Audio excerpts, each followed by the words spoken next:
activate your TA as like this thing, or like turn on, or like wake it up, or before you do movements, you want to figure out how to use it. And this is kind of like what you typically see with people who are looking to do that. It's a very big thing in physiotherapy, or just exercise therapy in general. And when we talk about the deep core, we're talking about transverse abdominis, but also multifidus. And there are a couple of research papers here, and then a review by Physio Network, or a blog, sorry, looking at if the TA is still a relevant thing. So what they found, 1997 was when this dude called whose last name was Hodges, from the University of Queensland, he basically found that the transverse abdominis and the multifidus were slower to activate than all other muscles in people with low back pain. But there's a lot of issues with this study that didn't come out at the same time as everyone being like, yeah, train your TA, train your multifidus, which was like something I never sort of fully understood, because like training your multifidus is like, it's a subconscious muscle. Like you can't actively be like, yeah, I'm contracting my multifidus. So there's that.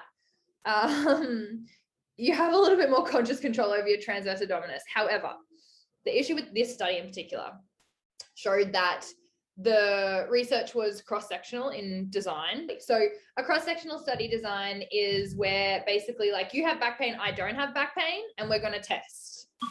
And they're going to you versus me, as opposed to like me without back pain and me with back pain.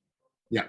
So it was just like seeing who had it. So it wasn't like, doesn't tell you if it's correlative or causative. So someone could have had low back pain and then the muscles start to be slower recruiting, or the inverse. They could have had the slow recruiting and then that happened.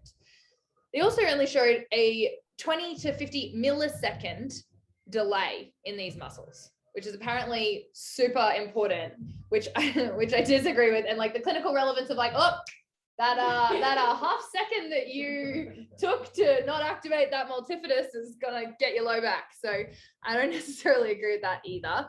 And then the other issue is that when we measure EMG, your surface muscles are the best muscles to test with that. If you're trying to test anything that's below surface level musculature, you're going to get some interference of the other surrounding muscles. So the other question is like, are you actually testing the muscles you're trying to test? And then there's been other research by like Stuart McGill, who said that there's delayed activity in other muscles in people who have low back pain.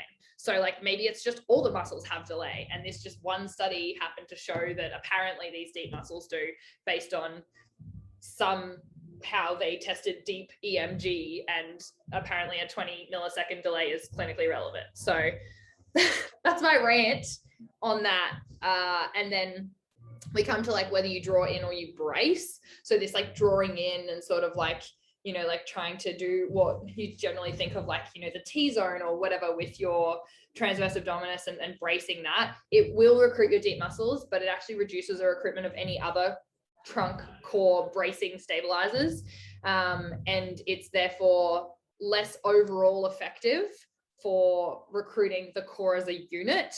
And I feel like that's the important thing when we're trying to get people to function, not like, can you turn on your multifidus or your TA, but like, can you actually effectively brace to lift the heavy thing off the floor?